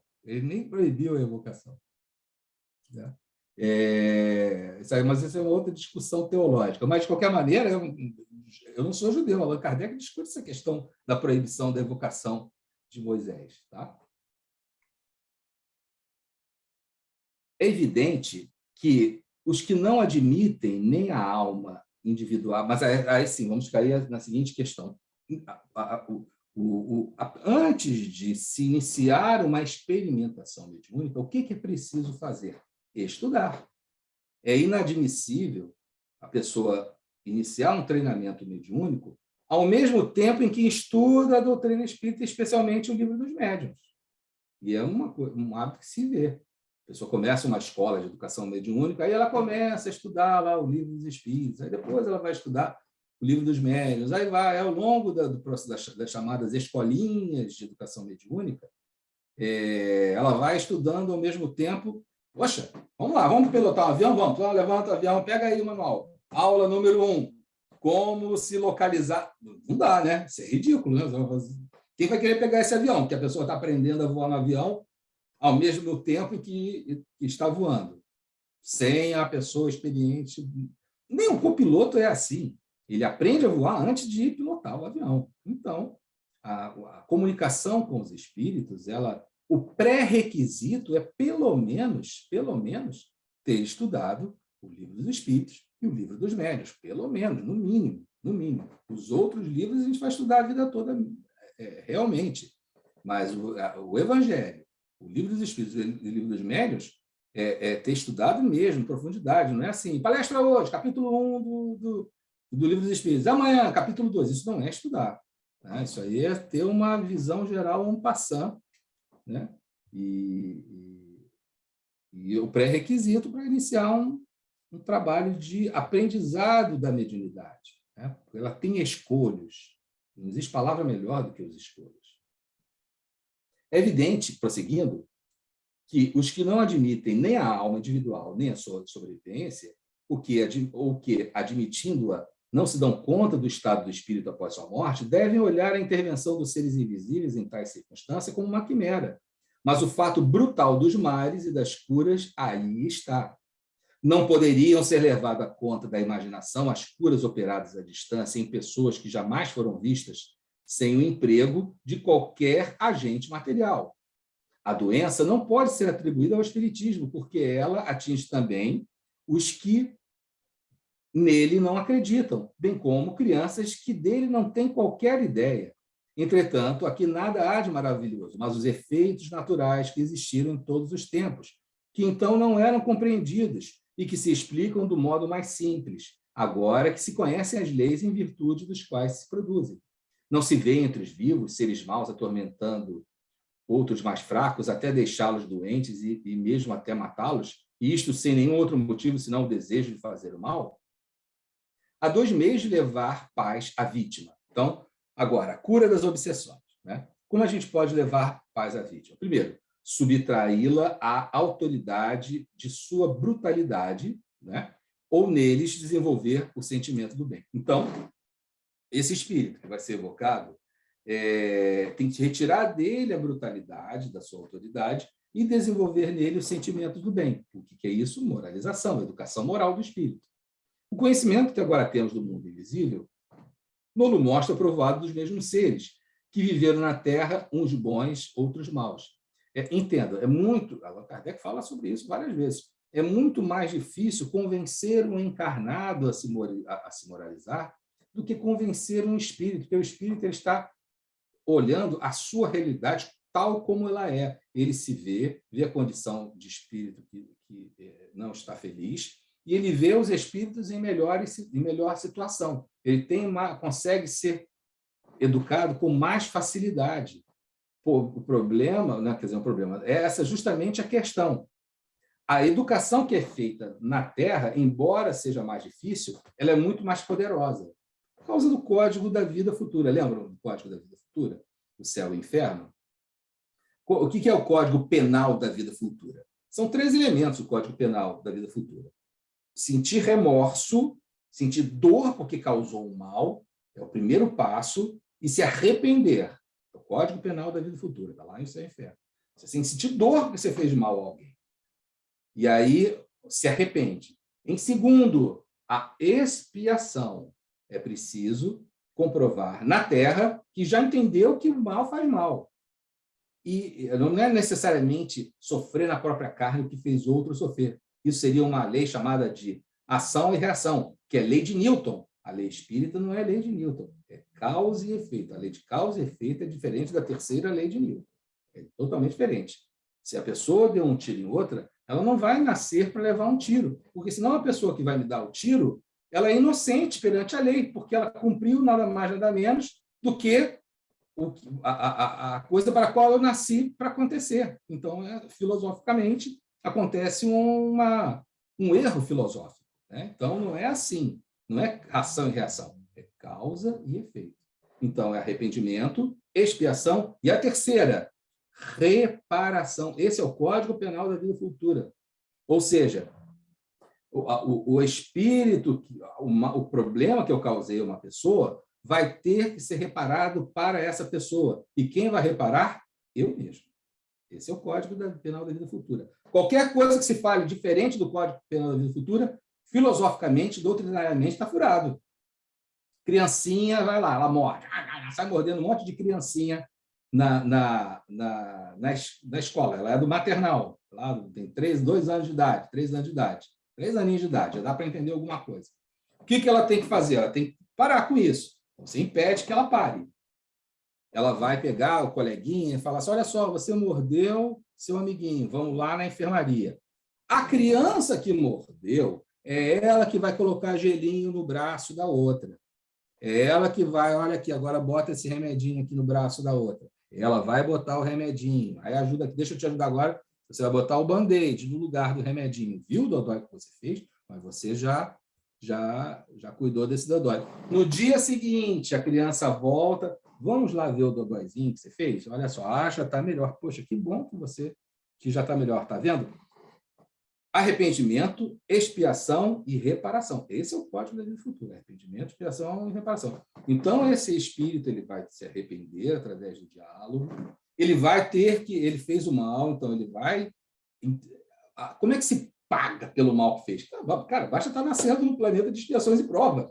O que não falta aqui é catástrofes e desgraças para fazer a gente entender como o mal é ruim. Tá? Então, nasceu no planeta de expiações e provas, automaticamente já está aí toda a lição que você precisa e ainda tem uma sobrinha de aprendizado, ainda tem lá a recuperação se você quiser.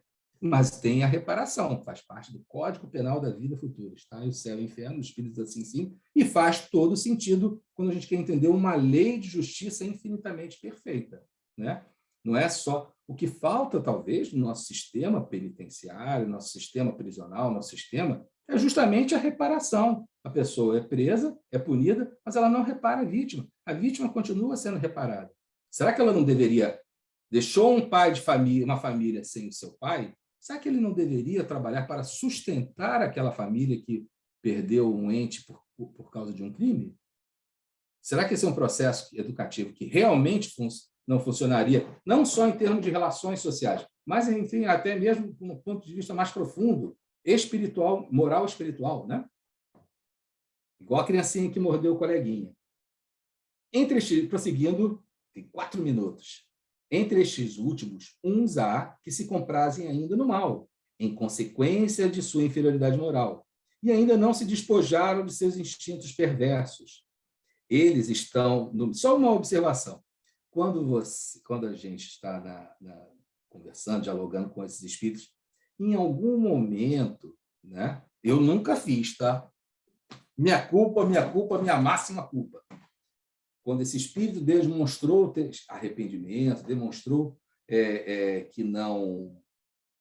que vai abandonar o seu propósito mal, sempre se faz prece por ele, obviamente, pelo efeito poderoso da prece, tudo é um poderoso auxiliar, mas quantos pediram assim, agora você vai fazer uma prece pela sua vítima? Faça agora você, espírito, uma prece pela sua vítima.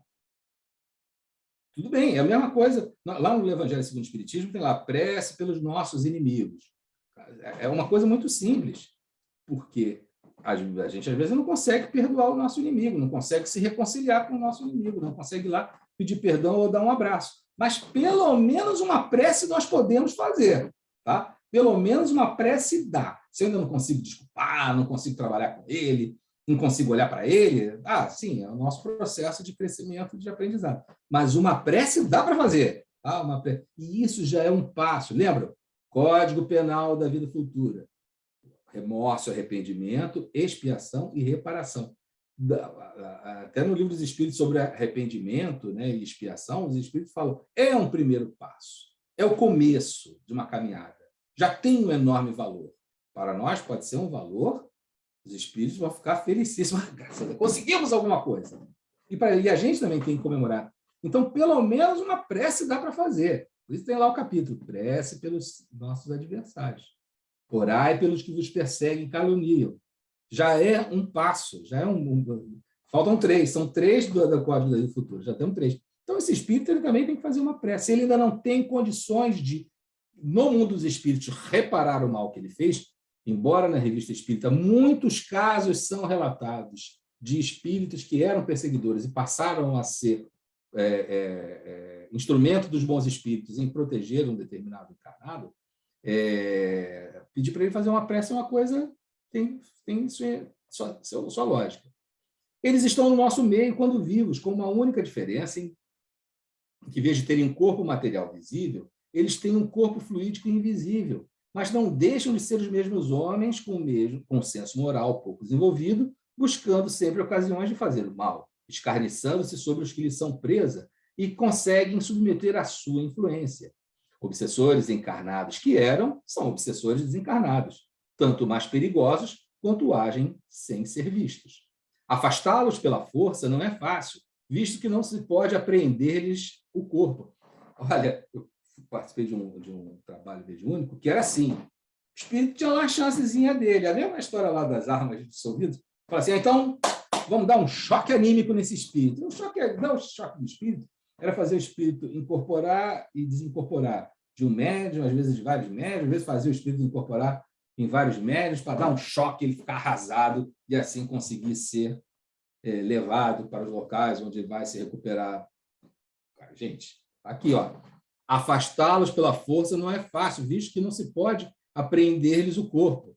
O único meio de dominá-los é pelo ascendente moral, com cuja ajuda, pelo raciocínio e sábios conselhos, chegando a torná-los melhores, ao que são mais acessíveis no estado de espírito do que no estado corporal. Então, a forma de chegar a esse espírito não é dar choque anímico. Choque anímico é coisa do confessa, safado. É a mesma coisa, gente.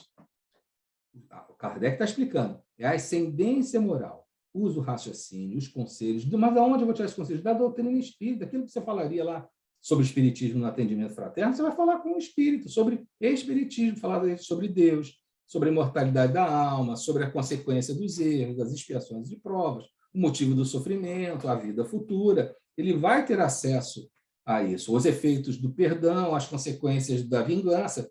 Então, ele vai ser educado moralmente e ele tem mais acesso à compreensão nesse estado. Até porque esses espíritos eles ficam sob a influência do seu anjo guardião. É esse o momento que o seu anjo guardião vai influenciar. Mesmo nós somos espíritos da terceira ordem, lá das 5 classes da terceira ordem, os espíritos impuros que estão na última classe, eu espero que pelo menos espírito impuro eu não seja, mas até ele tem um espírito, um anjo guardião, um espírito protetor, que é da segunda ordem. Então, esse espírito, mesmo que ele esteja em outros mundos encarnado, ele vai, através da ubiquidade, do dom da ubiquidade, do seu pensamento, ajudar esse espírito a compreender o processo de educação moral que ele está recebendo. A partir do instante que são convencidos voluntariamente deixar de atormentar, o mal desaparece quanto causado pela obsessão. Ora, compreende-se que não são as duchas nem os remédios administrados a doentes que podem agir sobre o espírito obsessor. Eis todo o segredo dessas curas, para as quais não há palavras sacramentais nem fórmulas cabalísticas. Conversamos com o espírito desencarnado, moralizamo-lo, educamo-lo, como teríamos feito enquanto ele era vivo. Não tem choque, não tem choque. A habilidade consiste em saber tomá-lo pelo seu caráter, em dirigir com tato as instruções que lhe são dadas, como faria um instrutor experimentado. Toda a questão se reduz a isto. Há ou não espíritos obsessores? A isto responderemos o que dissemos acima. Os fatos materiais aí estão. Por vezes pergunto por que Deus permite que os maus espíritos atormentem os vivos. Poderíamos igualmente perguntar por que ele permite que os vivos se atormentem entre si. E a resposta nós sabemos. Planeta de expiações e provas. Infelizmente, a gente só consegue desenvolver inteligência e moralidade com as tentativas e erro, a doença, a miséria, o conflito, o sofrimento, a angústia, as misérias físicas, as misérias morais. É isso aí que vai quebrando a pedra até transformar ela, a pedra bruta, numa pedra preciosa. Perdemos muito de vista a analogia, as relações e a conexão que existe entre o mundo corporal e o mundo espiritual, que se compõem dos mesmos seres em 2 estados diferentes. Aí está a chave de todos os fenômenos considerados sobrenaturais. Não nos devemos admirar mais das obsessões do que das doenças e outros males que afligem a humanidade. Eles fazem parte das palavras e das misérias devidas à inferioridade do meio onde nossas imperfeições nos condenam a viver, até que estejamos suficientemente melhorados para merecer dele sair. Os homens sofrem aqui as consequências de suas imperfeições, porque se fossem mais perfeitos, aqui não estariam. Então, meus queridos, recomendo também, quem sou eu para recomendar, tá? Mas tem uma continuidade desse estudo, pode ser visto aqui na Revista Espírita, de dezembro de 1862, Causas da Obsessão e Meio de os Combater, assim como as explicações que estão no caso da senhorita Júlia. Tá? Então, é isso. Muito obrigado, gente. Desculpe aí se eu botei alguém para dormir. Juro que não era a minha intenção. Não, o assunto hoje não deixa ninguém dormir, não. E também você Perdão se alguma palavra foi mal colocada, também alguma questão. Eu tenho um jeito meio rústico, assim, mas eu não faço por mal, não, tá? Peço desculpas. Fabiano, esse assunto tira o sono, não dá sono, ele tira o sono. É verdade. Tá, peço desculpas de qualquer maneira por alguma palavra que tenha sido colocada de uma forma menos afetuosa. Entendo, o objetivo não é melindrar, é só juntos fazermos uma reflexão. Pois é, nós estamos aqui nas reflexões, nós estamos. Alguém tem alguma consideração a fazer? Queria fazer aqui uma consideração, lembrando Kardec, que ele fala isso em O Céu e o Inferno, ou A Justiça Divina segundo o Espiritismo, que ele fala do arrependimento, né? Você citou isso, claro, está lá em O Céu e o Inferno, o arrependimento é, digamos assim, uma estação obrigatória, passagem obrigatória para a solução da questão que esteja sendo objeto ali do quadro. O Kardec faz uma observação muito interessante, que é só o arrependimento real, verdadeiro, profundo. Porque ele também faz uma distinção conceitual, né? Ele diz, aquele arrependimento da criatura, encarnada ou não, que visa, ou pelo menos se declara arrependida, apenas para escapar às consequências daquilo que perpetrou, que fez, não vale esse arrependimento.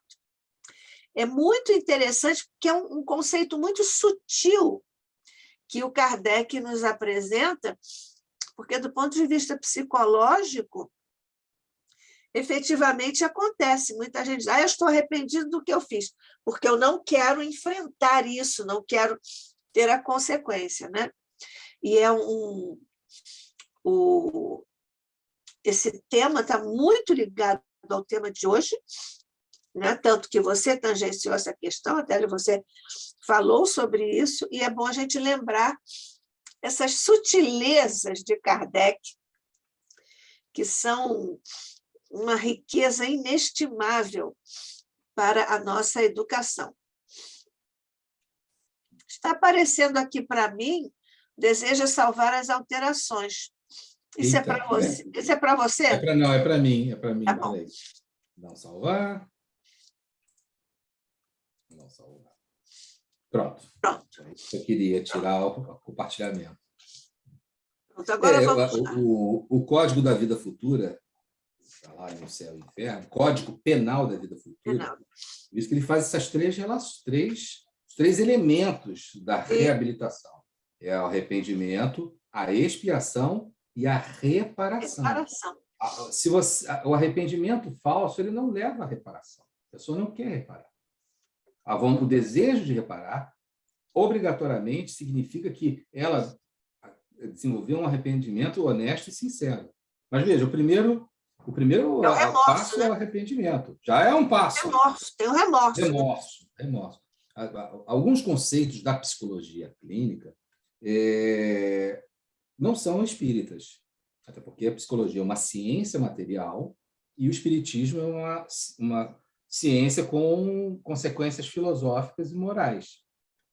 Então, tem conceitos da psicologia que não são conceitos, não estou dizendo que seja ruim ou errado, mas não é um conceito espírita. Para algumas correntes psicanalíticas, o remorso, o arrependimento não são bem, são mal. Não são bem, são mal. Para o Código Penal da Vida Futura do espírito imortal que precisa progredir, o remorso é importantíssimo para que ele não volte a errar, para que ele não volte as encarnações sucessivas não sejam melhores, não porque ele quer está interessado numa remuneração, num salário espiritual, mas é porque o espírito ele precisa sentir, precisa caminhar no sentido do progresso. Então, são conceitos que não estou dizendo que sejam errados. Quem sou eu? Não é essa a questão. Mas nem tudo que da ciência é princípio filosófico espírita. Por exemplo, vou dar um exemplo muito comum. A questão muito estudada do autoconhecimento. O autoconhecimento para a psiquiatria, o autoconhecimento para a psicologia, o autoconhecimento para as filosofias materialistas, o autoconhecimento para as filosofias não materialistas, ele tem uma fundamentação.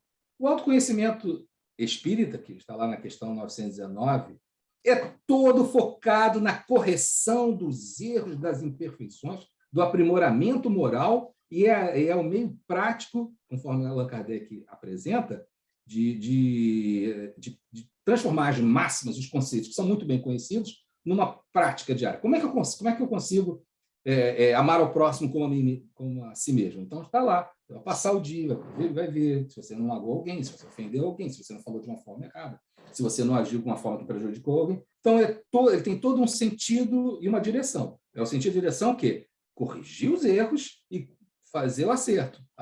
E nessa autoconhecimento que é espírita, do Santo Agostinho, o autoconhecimento, aquelas questões que é para se fazer à noite, antes de dormir, eles têm um sentido e um significado. O arrependimento, correção, que é a expiação, e reparar. Você tem que ir lá e voltar com o adversário.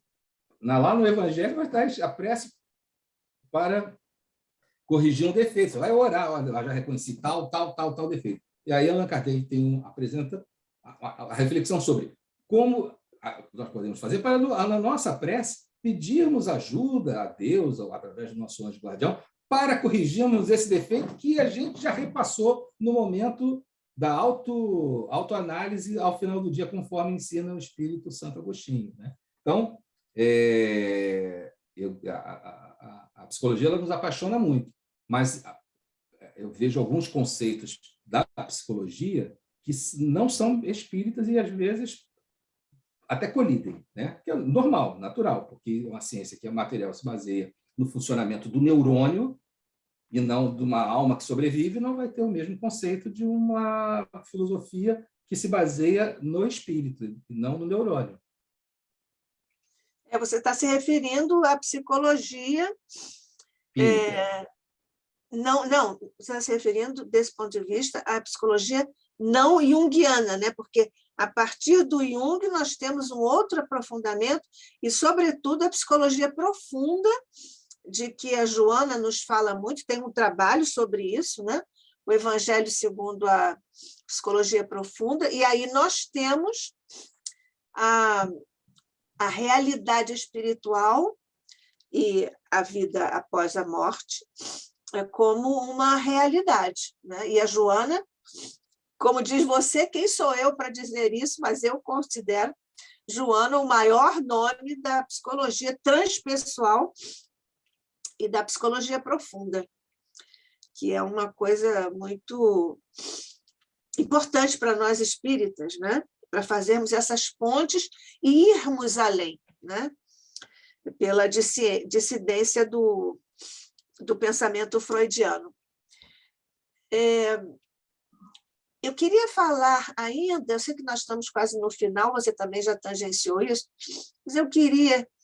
Você fez uma observação que eu acho que é uma coisa sobre a qual nós, no movimento espírita, devíamos meditar mais e termos mais cuidado.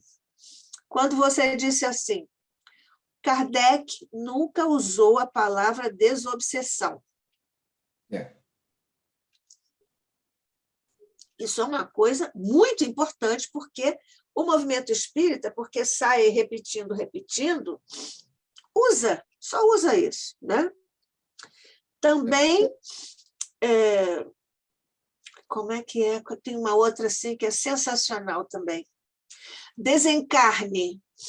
Do ponto de vista da linguística e tudo, da formação das palavras, não existe isso, desencarne. Não. É desencarnação. Até porque, do ponto de vista conceitual espírita, a desencarnação é um processo, né? O desligamento. Então, não pode ser desencarne. Do ponto de vista estrutural, não dá para justificar isso, e a desencarnação é que diz do conceito que o Espiritismo nos dá, né? Tem essas coisas, né? Até na língua portuguesa, né? A gente não fala encaderne, a gente fala encadernação, ação de encadernar. Exatamente, por isso que não existe... O encaderne não, é encadernação. Exatamente, não tem veja bem, às vezes, obviamente, quando a gente se propõe a divulgar pensamento de Allan Kardec, às vezes surgem mal-estares. Não deveria, gente, dentro do movimento espírita tem que defender Kardec, mas às vezes a gente tem que defender Kardec. A pessoa diz, você só quer, por que tem que ser a palavra de Allan Kardec? Por um motivo muito simples, porque a ciência espírita, a filosofia espírita, elas foram feitas para não deixar dúvidas a ninguém sobre nada. Não existem metáforas, não existem simbolismos, alegorias. O que existem analogias, né? Allan Kardec ele usa uma analogia para fazer você entender um fenômeno do mundo dos espíritos, mas isso não é uma metáfora, não é uma alegoria. Então, uma palavra... Veja, Allan Kardec ficou mais de 40 anos estudando línguas para utilizar a palavra correta do ponto de vista etimológico, do grego, do latim, do sentido, das ciências, das filosofias, para usar a palavra específica e correta.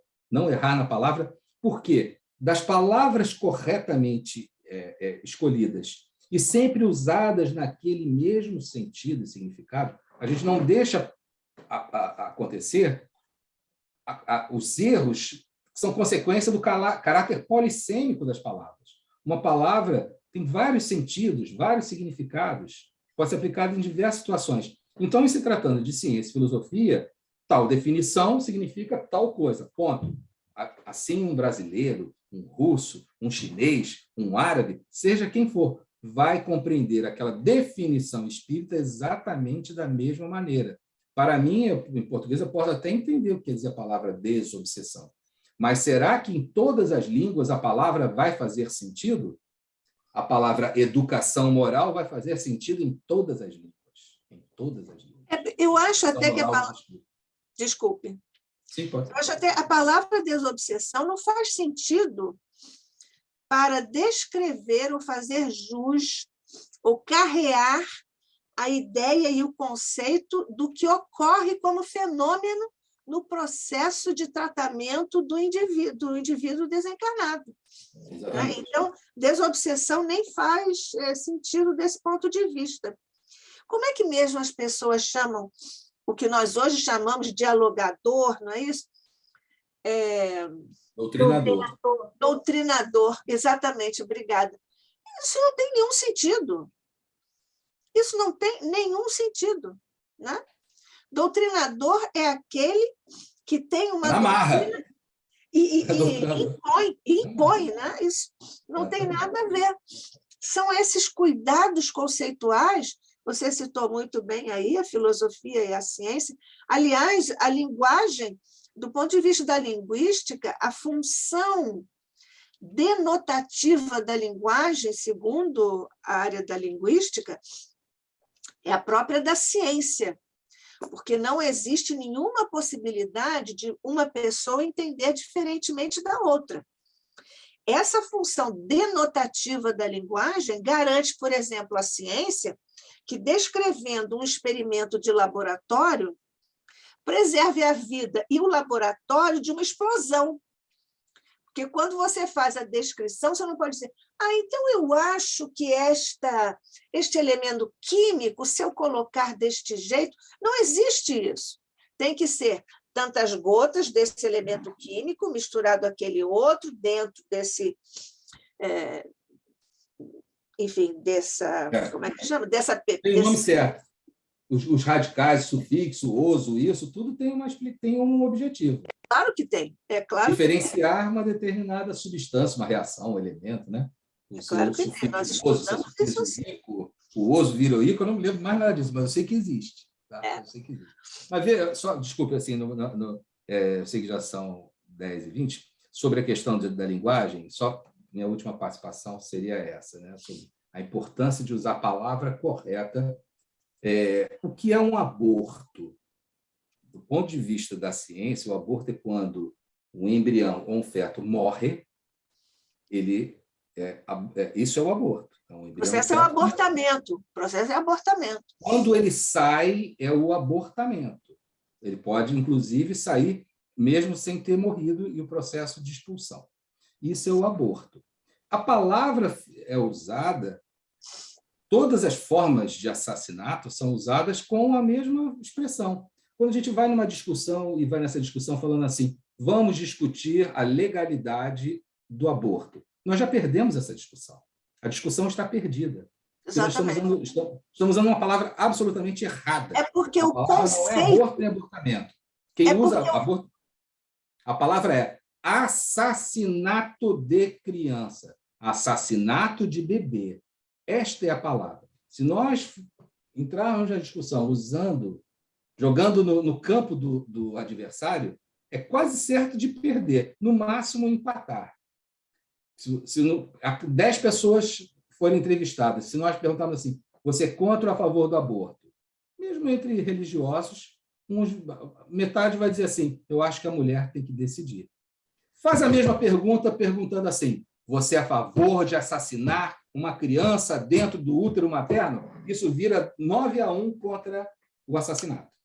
Porque a palavra tem um significado. A gente mudando o significado da palavra, você tem um navio, o navio vai chegar numa ilha, aí você calcula, olha, essa velocidade, esse vento, eu boto uma inclinação no leme de 15 graus a 10 nós de velocidade, eu vou chegar naquele ponto da ilha. Se mudar o vento ou mudar a angulação do leme, ele não vai parar na ilha, vai parar em outro lugar. Se a palavra é usada de uma outra maneira, o ponto de entendimento ele também vai parar em outro lugar. Então, a gente vai ficar brigando eternamente sobre o aborto. A discussão é, a sociedade vai permitir assassinato de bebês dentro do útero materno? São bebês dentro do materno, são seres humanos, são crianças. Queremos assassinar crianças? Eu duvido que a sociedade aceite. Eu duvido que a sociedade aceite. É por isso que nós precisamos estar atentos ao uso da linguagem na sua função denotativa, né? Existe até corre aqui entre nós, no movimento espírita, aquela história que é bem interessante, didática a esse respeito, de uma senhora que foi junto com um filho falar com o médico para pedir que ele fizesse, aspas, que ele fizesse aborto, que ele praticasse o aborto, aspas. E aí ele disse, pois não, minha senhora, a senhora quer que eu mate o que está no seu útero ou este aqui de 5 anos? Isso aí, é assassinato. Usando a palavra correta, a sociedade vai ver o problema de uma outra forma. De uma outra forma. Assim como cada palavra que é utilizada foi criada, o espiritismo foi criado, esses termos foram criados por Allan Kardec. Usando a palavra correta, o objetivo vai ser alcançado. Agora, quando a gente muda uma palavra, a gente pode mudar o infinito. Pode mudar o infinito. Existe uma outra questão, agora me escapou isso, espera aí, porque eu pensei em outra coisa. Vou falar de uma expressão com a qual eu implico, é uma implicância minha. Encarar de frente a razão. Isso não existe.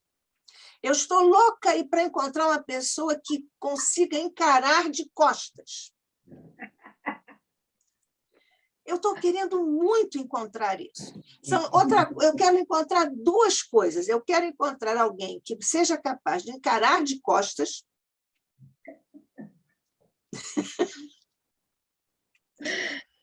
Pois é. Deixa para lá. Mas isso eu implico com isso. Faz bem. Isso subir para cima, descer para baixo. Exatamente. Aí são reforços, né? Um reforço que dá. Né? Mas, do ponto de vista da psicolinguística, já que nós estamos falando nesse campo, nós também nos deixamos enganar, é um processo de autoilusão, como um mecanismo praticamente de fuga, de negação, de medo de encarar a história, quando você usa fake news no lugar de mentira.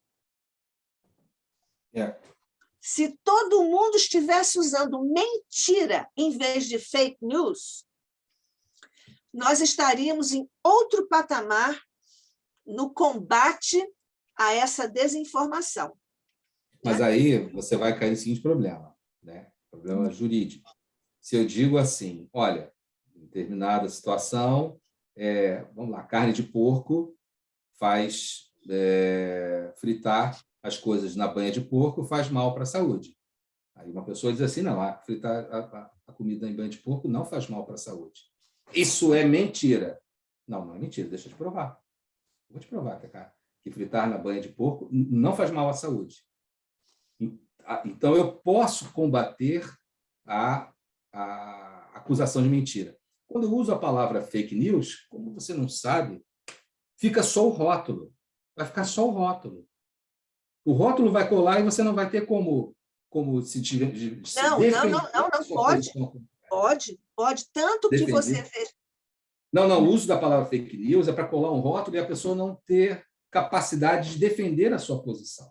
Essa que é a questão. O melhor é usar mentira. Mas se eu usar mentira, se eu usar a palavra mentira, a outra pessoa automaticamente ela pode entrar na justiça, porque está me chamando de mentiroso, embora isso não seja a razão, se bem que hoje na danos morais tudo vira danos morais, mas de qualquer maneira me permite falar o seguinte, não é mentira não, deixa eu provar. Vamos ver aqui a estabilidade da banha de porco a altas temperaturas e a estabilidade do seu óleo de canola. E, caramba, o óleo de canola com baixa temperatura já faz mais ácido graxo insaturado do que a banha de porco em alta temperatura. Quem, no final das contas, terminou com mais ácido? Oi? É verdade isso que eu estou falando. Isso. No seu exemplo, que você pode comprovar assim. Hoje, existem sites, existem lugares de jornalismo profissional e que você consulta para identificar que aquela matéria está errada. As pessoas citam assim, existem tantos milhões de pessoas que fazem isso. Não é certo isso. Tanto que você vê hoje, os candidatos à presidência dão entrevistas e depois vem logo o jornalismo.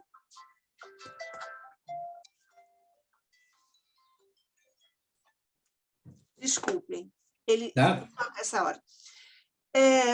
Vou encerrar também.